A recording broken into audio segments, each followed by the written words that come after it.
বন্ধুরা, উড়ান ধারাবাহিকের আজকের এপিসোডে দেখানো হয়েছে পূর্ণিমা পূজাকে বলে, তোমার এত সাহস হয় কি করে?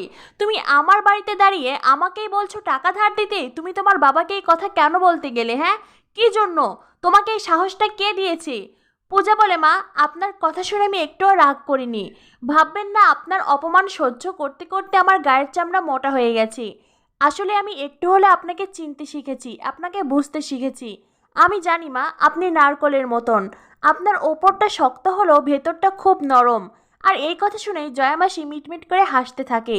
পূজা বলে, জানো তো ঠাম্মি, তোমার মেজনাতি কাল রাত থেকে কিন্তু আবারও কিছু খাচ্ছে না। কি করব বলো তো? তোমার মেজনাতি আসলে তুমি বরং ওকে জোর করে খাইয়ে দিও। তখনই পূর্ণিমা বলে, তাতে আমি কি করতে পারি?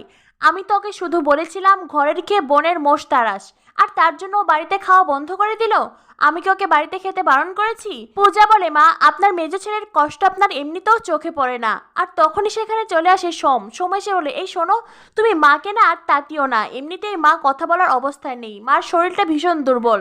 পূজা বলে, এই কথাটা আপনি মনে রাখলেই হবে। এই বলে পূজা যেতে চায়, তখনই পূজা থেমে আবার সোমকে বলে, বাড়ির মেয়েরা যখন কথা বলে তখন সে কথার মাঝে পুরুষদের কথা বলা উচিত নয়।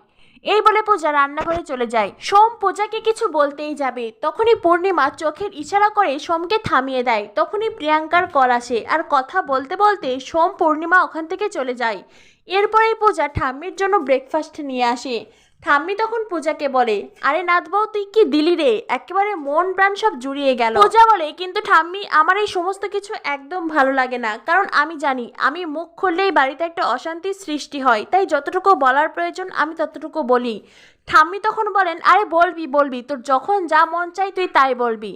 জয়মাসি তখন মনে মনে ভাবতে থাকেন, মেয়েটি তো আসলে খুব ইন্টারেস্টিং। যেখানে যতটুকু কথা বলার প্রয়োজন ঠিক ততটুকুই বলে। এরপরেই পূজা সকলকে ব্রেকফাস্ট দিয়ে দেয়। তখনই কলিং বেল বেজে ওঠে।